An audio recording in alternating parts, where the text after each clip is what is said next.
Left is Sandler from Grand River Strategies, a Republican political consulting firm here in Michigan. And at the end is former Congressman Bart Stupak from right here in the 1st District of Michigan. Mr. Stupak is now a lobbyist with Venable in Washington, D.C. And so we want to talk a bit about what are the issues related to the Trump era. And we want to kick it off by talking about what Mr. Trump actually tweeted already this morning. Okay. So he had 4 things on his mind, looks like, when he woke up this morning. First, he wanted to talk about Samantha Bee, and she said some nasty things about his daughter, Ivanka. He also wanted to reference the economic forecast, which came out shortly after that. He referenced the Russian hoax again and how much the investigation is costing us. And then finally, he said something about our good friends from Canada and maybe considering tariffs on timber and lumber.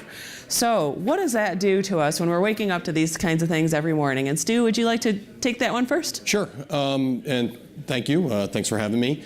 You know, I view this as sort of a revolutionary moment in communication. First of all, I'm surprised to see that we're living in the Trump era. I didn't know it was an era. It's 18 months, but I guess we're in the era now. But I think just like fireside chats with Roosevelt, Trump is changing the way elected officials communicate.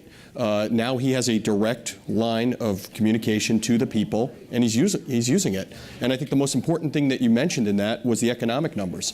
If you look at all the regulatory reform that the Trump administration's done, you look at the tax reform that the Republican House and Senate and President Trump put through, we have the lowest unemployment numbers in 18 years. It's phenomenal. 223,000 jobs were added in May. It's at 3.8%. You can't argue with that kind of success. From so many levels, Trump is succeeding. People might not like his style, but you can't argue with the results. So you think the Trump era so far is going great?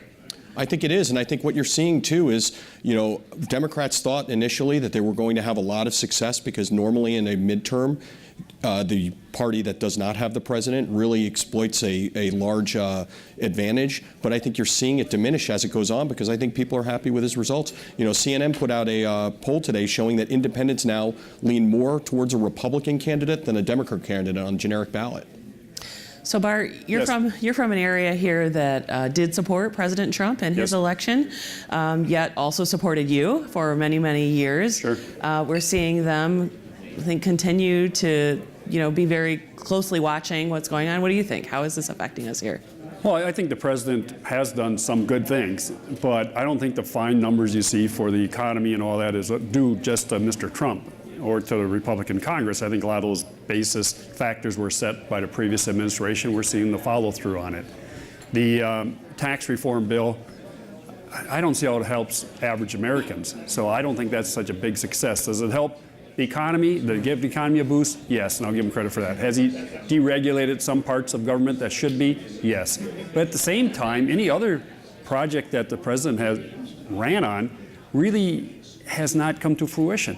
And you mentioned it, 4 tweets today. So what are we supposed to focus on? I mean, if you want government to be successful, and if you want the president to be successful, let's focus on some of these issues instead of every day you get 4 tweets, and it's only, 10 o'clock? We'll have a couple more by noon, and by 5 o'clock tonight, he'll disown every tweet. I mean, that's the problem. The uncertainty is not, it's good for my business, but it is not good for the country. Well, to follow up on the tweets a bit, I'll continue with you, Bart. One of them was about our good friends in Canada. Yeah. And in Michigan, we know how much we rely on that relationship with Canada, where it might be different. Largest trading partnership in the world is Michigan and Canada. Yeah. Now, what are these tariffs going to do to our economy? I think it's really going to hurt Michigan. And I know many of the Republican members they begged them not to do it.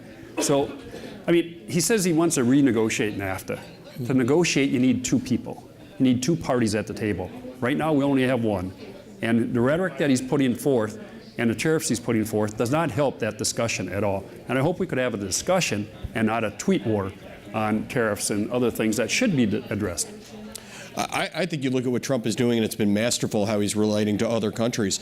You know, the fact that he's trying to negotiate from a position of strength, that for so many years there's been a unilateral trade war directed against the United States where we've lost, where we've imported more than we've exported, and we've basically been on the wrong side of it. And frankly, what President Trump is doing is negotiating from a level of strength, and he's getting countries to come to the table and negotiate for more fairer for job creators and for American workers. And I think it's actually working. And all you have to do from an international perspective is look what's going on with North Korea.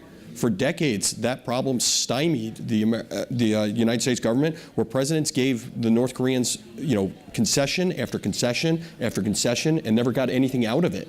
Now you have actually Kim Jong-un coming to the table because President Trump is negotiating from a position of strength.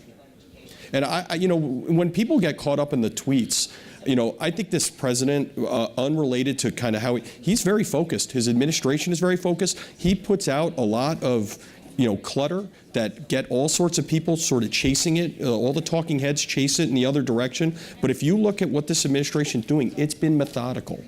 Yeah, and I think that's a great point. We heard more than one session earlier this week refer to the sort of so what factor, right? He's putting out these tweets, it's antagonizing people, but it's taking the eye off the ball of what is really in his agenda one way or another. I mean, do you think that's intentional? I do. I think this, he's messing. Like, I grew up in New York, so I've had 30 years of Trump before he became a politician. I saw how he dealt with the New York media. It was masterful, and frankly, they were a lot tougher on him than the Washington press corps is. This is kind of child's play when he deals with the Washington press corps, because he had 30 years of dealing with a really hardcore New York press that was very antagonistic. He was on the front page of the New York Daily News, Newsday, every single day, all these sort of headlines. He's used to this, and I think what he's gotten the DC press corps to do is to chase the ball one way while he goes the other, and I think he's very successful at it. Mm-hmm. So what about these attacks on the media? So one of the tweets this morning was just that. Now, you can argue whether it was fair or not, but it's certainly a theme he likes to use. Well, but I mean, when you get in an argument with somebody, what Samantha Bede said was totally wrong, should be condemned, but it just gives you an indication of how he's operating as the President of the United States, which I think is beneath the office, beneath the individual. He should not be. You can have arguments with people, but when you do, leave them with their dignity. You don't need to rip and destroy everything. You talk about the trade deals. We blame other countries because they took advantage of us. It was the U.S. Senate and the House of Representatives that agreed to those trade deals. So yes, should they be renegotiated? Should it be fair? Sure, but I don't think you can blame other countries for us agreeing to a trade agreement. So when you get to NAFTA and all that, let's go back and revisit it. But if you don't get your own way, don't start poking people in the eye, and that's unfortunately what this president does. But I think that's exactly the point about let's revisit NAFTA. NAFTA is over 20 years old. Sure. Frankly, there are parts of NAFTA that do not benefit the United States. I think the president is making a point. Let's renegotiate this. Let's look into this. Let's see what problems that the United States have that can be resolved, and let's do it from a position of strength. And I think he's been pretty masterful at getting the benefits from it. Well, I think his position of strength in this one is actually going to hurt Michigan, hurt our economy, and actually hurt this country. Well, we'll see. But for right now, what the empirical data says is it's actually helping. Well, it's just started today. I don't know how it can be helping when it just started today. So I mean, let's give it a little time. Look, again, going back to NAFTA, in order to have an agreement, you need two sides, and there has to be a mutual agreement and Canada said we don't want to negotiate NAFTA. We like it. Mexico's basically same thing. Of course, you can't get Mexico at the table because he keeps saying he's going to build this wall and they're going to pay for it, which isn't going to happen. So I mean, the president, he's a master at distraction. I'll give you that. But there are serious issues that need serious discussions, and a tweet just doesn't make it. And I wish he would grow into the job. And I don't mean he has to be docile, but sure. be more respectful of people and civility that we talked a lot about up here at this conference. I wish he would extend that to his activities and his presidency. But it's interesting, Congressman, and I think you were from this area. You served this area with great distinction over the years. I think if you talk to the constituents of this area, you look at the support and approval he has, he's probably at 65%, 75% approval here. This district now has become, and I read the piece he wrote last July about how the Democratic Party is becoming more closed to different voices, and that people like you might not be able to serve anymore as an elected official because of certain positions you take.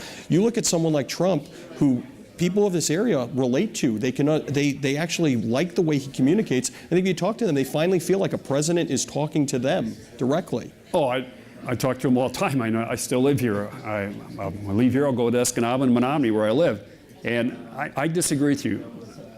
They may support his policies. They do not like his rhetoric. They do not like the way he talks. They do not like the undignified way he conducts himself. So, now, does that mean they're going to vote against him or throw him out or something? No. But if everyone you talk to, they'd say, can't he just tone it down a little bit? Can't we just be more respectful of each other? Can't we bring some civility to this discussion? So in the few minutes we have left, I wanted to jump to the next thing, or maybe the last thing, which is this November election coming up. And, you know, to Trump or not to Trump, right, in the election. We've seen Attorney General Bill Schuette, as he's running for governor, really embracing President Trump. We've seen others less so. And we've seen many Democrats running against President Trump. What do you recommend to your friends right now running? I've recommended from the time he got the nomination to embrace him. He's the Republican nominee. He's the Republican leader of the party. You will be the Trump candidate as a Republican, whether you embrace him or not. And frankly, I think Republicans support him overwhelmingly. Look at Bill Schuette's lead in the primary. It is based on the fact, partially, that he has the Trump endorsement. He's also a great candidate, but the Trump endorsement has certainly helped solidify that lead. Beyond that, you look at the numbers in Michigan. Donald Trump's numbers in Michigan right now are better than they were in October 2016. I think he has a very strong base in Michigan. I went to the Washington Township rally in Macomb County, where you have the home of the Reagan Democrats. It was a massive turnout and a massive amount of support. I think Republicans are going to do very well this cycle. As a Democrat, I would ignore Trump. Just ignore him. I mean, when I ran up here, I didn't bring in all kinds of national leaders. You have to run on your own party, your own agenda. You know, what are the issues that are important to you? What's important to Northern Michigan? Jobs, the economy, things like this. That's what you run on. Just ignore the president.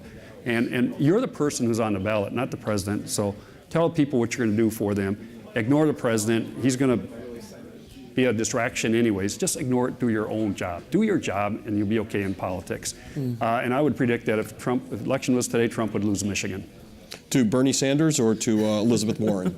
Probably to someone like Tim Ryan from Ohio. I think our party's going to swing back. You're not going to have a Bernie Sanders or Elizabeth Warren as our nominee. Maybe a Mark Warner out of Virginia. Something like that. I mean, it's interesting to watch the division in the Democratic Party. People talk about the division in the Republican Party, but you take a look at this last Democratic state convention. There were a lot of divisiveness. There was a lot of fraying, and frankly, there's a lot of division. And I've talked to a lot of Democrats up here. That has not been repaired. But see, Stu, like I've always said, you know, I don't belong to an organized party. I'm a Democrat. Yes. Okay, and Will Rogers is the one who said that many years ago, and he's still correct today. Yeah. You know, I don't belong to an organized party. I'm a Democrat. So you're an outlier. I'm an outlier, maybe. Yeah. Well, I guess last thing is we have just a minute left to do. How is this affecting your office politics? I mean, we know kind of your backgrounds, but are people really talking about Trump in your office, or are you trying to kind of leave that aside and focus on the work to be done? I'm a Republican consulting firm. Yes, we're talking about him. I mean, you know, there is a lot of sort of people who get really caught up and really sort of worked up about it. But I do think that we're having important conversations, and I do, you know, this country has always been built on high levels of, you know, real parties going at it. I mean, nobody's dying in the streets, so you know, over politics, so that's a good thing right now. But you know, yeah, it's a high level of discourse, but I think it's important discussions. My main office is Washington, D.C., and of course, Washington, D.C., that's all you do is talk politics.